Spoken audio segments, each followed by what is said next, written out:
Абсолютно нищо не виждам. Изключително тъмно е. Включил съм някаква лампа да ми свети в лицето.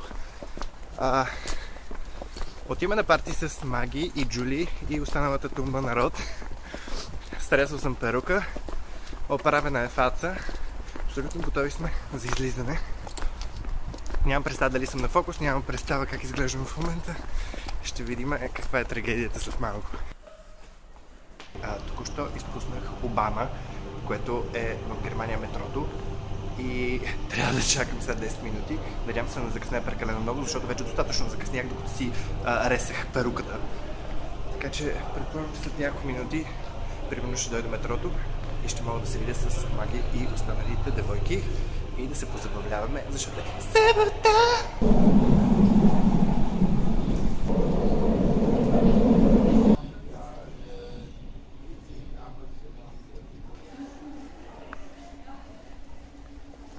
Вече сме с Джули. Кажи здрасти, Джули. Здравей, Диди. Здравей. Кажи къде отиваме, какъв е плана? Няма никакъв план. Отиваме да пиме някъде. Какво ще правим, къде ще ходим? Никой не знае, опитваме да се намерим. Отиваме на купон. Пак от тях.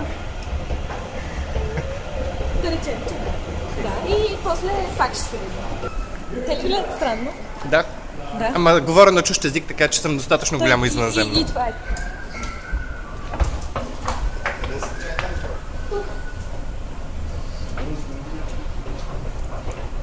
Махни ти. Awkwardness. Ето ги, ето ги!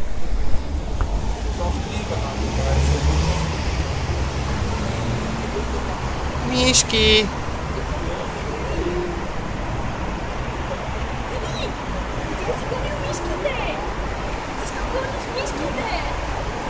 Искам да снимам мишките. Видя ли на къде отиват? Те са прибраха там. Бяха и тук някъде.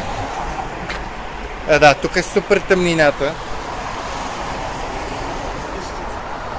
Искам да ги видя пак. Какво ще ядеме? Някакво плато.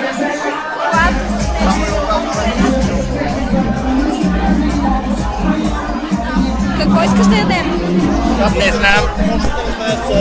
Като на какво ти се яде? Това е мексиканска Някакъв бурито.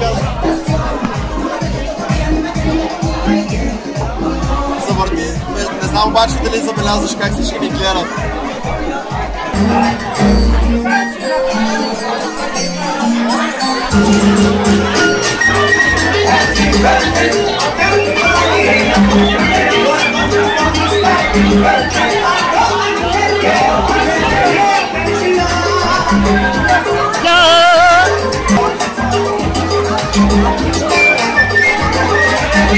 Чула, какво правиш?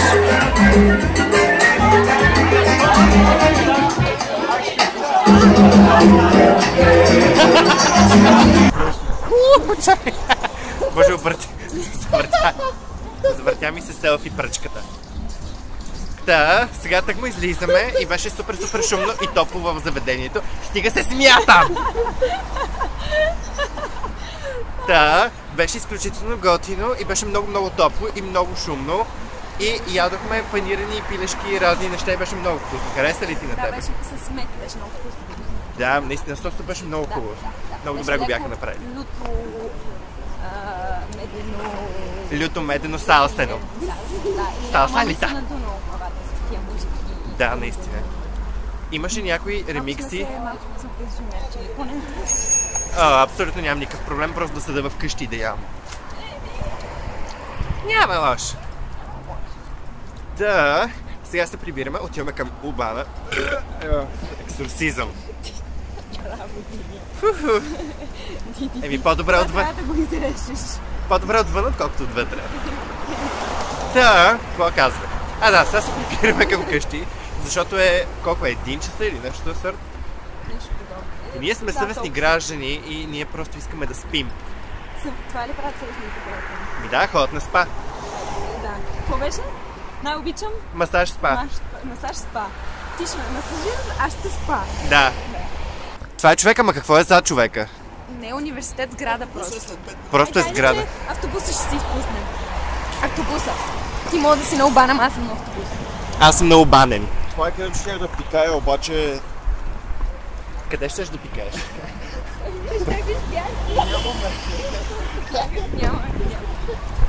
Тук явно хората са свикнали с това, че могат да пикаят публично навсякъде по всяко време.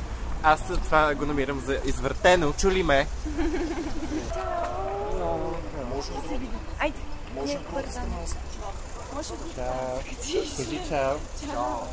О, не сме сами на Убана, независимо, че е 1 часа. Има една камара хора, които си чакат метрото, за да се приберат в къщи. Нещо напълно типично за метрото в Мюнхен е това, че през цялото време на някои спирки звучи класическа музика и това те кара да си по-културен и по-интелигентен. Не знам какъв е смисъла, но определено повдига човешкия морал. Да.